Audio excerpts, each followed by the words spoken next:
Welcome to Interpreting Asia, Interpreting Europe.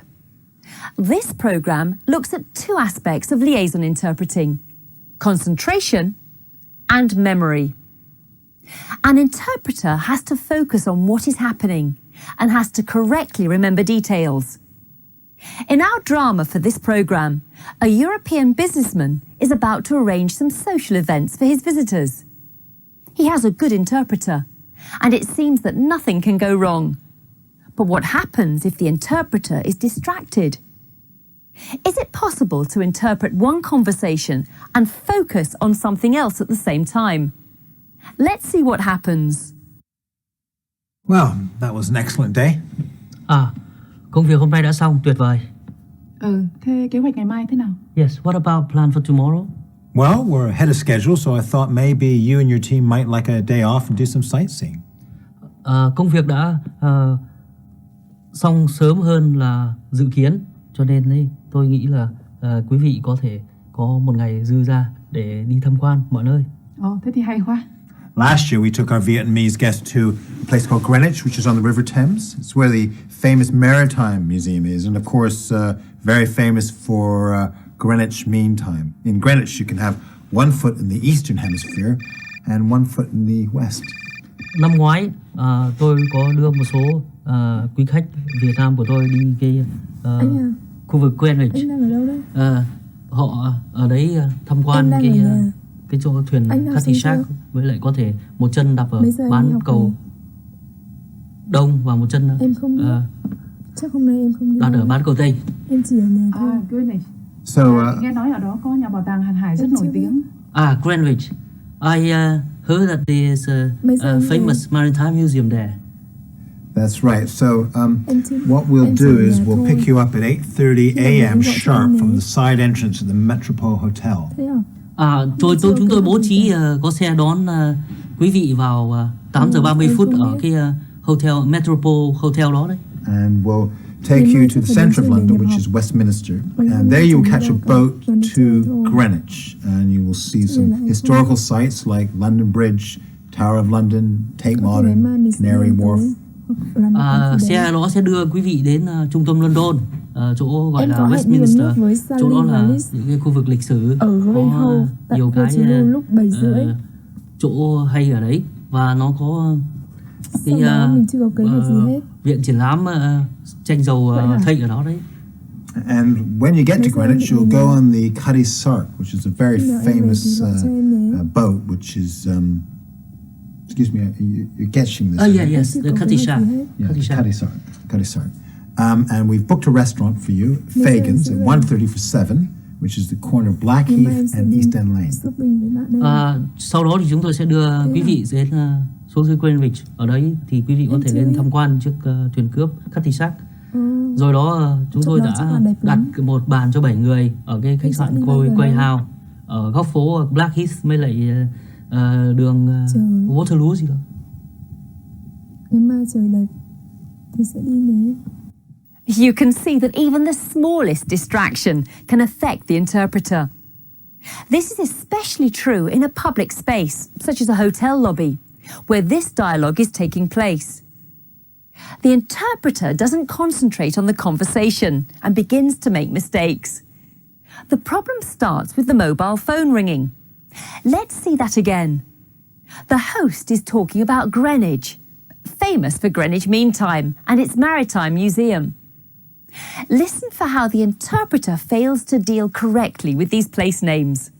Last year, we took our Vietnamese guests to a place called Greenwich, which is on the River Thames. It's where the famous Maritime Museum is, and of course, very famous for Greenwich Mean Time. In Greenwich, you can have one foot in the Eastern Hemisphere and one foot in the West.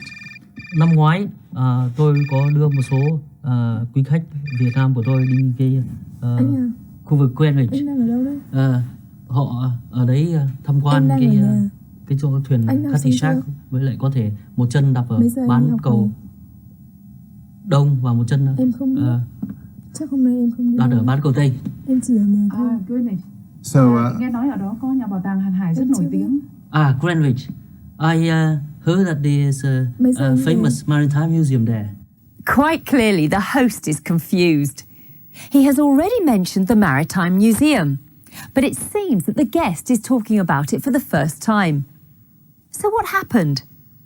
The interpreter was not paying attention, missed out the information, and has caused the confusion. And there's more. Because the interpreter is distracted, he makes serious errors concerning the arrangements for lunch. Listen carefully. And when you get to Greenwich, you'll go on the Cutty Sark, which is a very famous boat, which is, excuse me, you're catching this. Oh, yeah, yes, the Cutty Sark. Yeah, Cutty Sark. And we've booked a restaurant for you, Fagan's, at 1:30 for 7, which is the corner of Blackheath and East End Lane. Sau đó thì chúng tôi sẽ đưa quý vị đến xuống dưới Greenwich. Ở đấy thì quý vị có thể lên tham quan chiếc thuyền cướp Cutty Sark. Rồi đó chúng tôi đã đặt một bàn cho 7 người ở cái khách sạn Quay House ở góc phố Blackheath với lại đường Waterloo gì đó. The interpreter's task is to convey accurate information, and the interpreter must be able to identify the vital information. If he doesn't focus on the task, then he cannot do it. If he doesn't concentrate, then he cannot remember. So, we have seen how the interpreter must concentrate. Now let's consider memory. Without a very good memory, I don't think that anyone could act as a good interpreter. One of the first primary requirements for interpreters, I would name them like listening comprehension, like note-taking, and memorization. And I believe these are three most important skills and requirements. Of course, filming someone using their memory is a little difficult. But look at these professional interpreters at work. Using memory involves 3 stages: encoding, storage,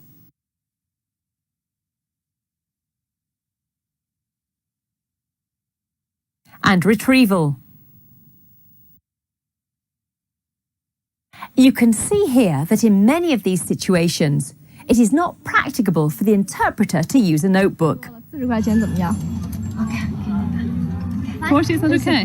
But we are talking here of short-term memory, not the long-term memory of childhood experiences, but the immediate recall of messages, facts, and figures.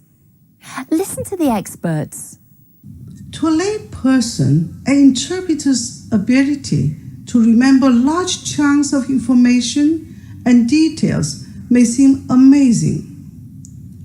Though interpreters may not have a better memory than those who don't interpret, they certainly know how to use their short-term memory more efficiently than others. So for me, immediate memorization is extremely important, particularly in the context. Number 1, you are unable to take notes because you are not prepared for that.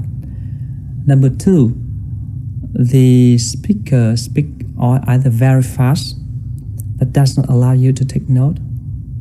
Or number 3, the circumstances there will not allow you to take note. Either you have to stand, or you're in a corner, you cannot write down, or a lot of, subjective circumstances under which you are unable to take any note at all. Memory skills are among the most important abilities that differentiate an interpreter from a bilingual who doesn't interpret. The fact that we can easily remember the contents of a 2-hour movie but cannot remember what has been said shows that it is easier to remember meaning, and meaning is the focus of memory in interpreting. Now, not everybody has a good memory, but fortunately, you can train your memory.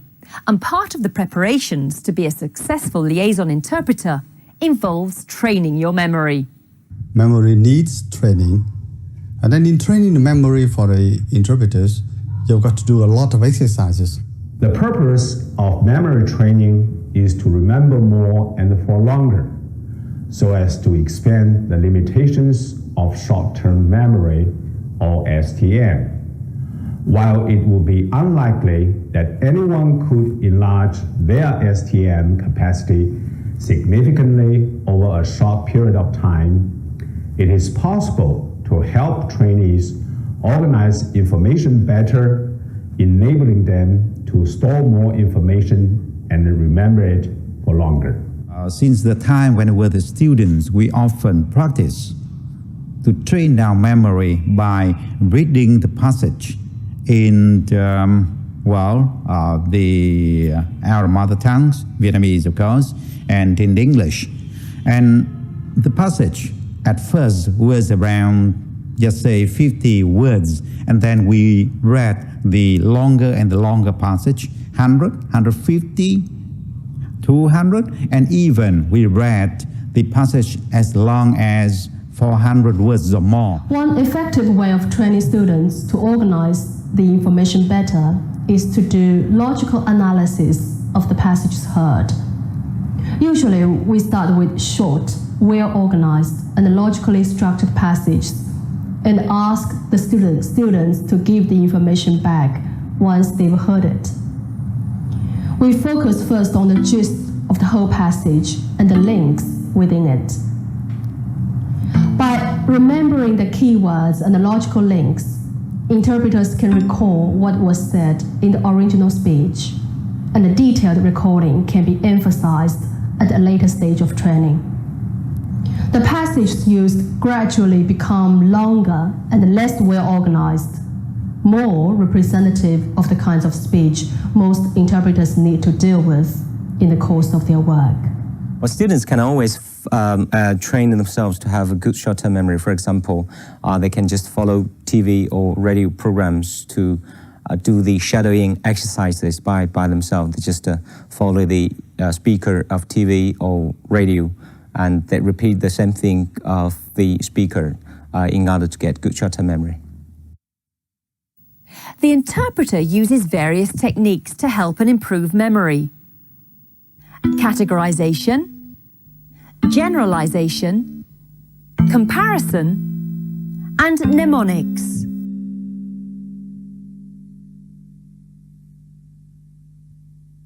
You can train your memory yourself.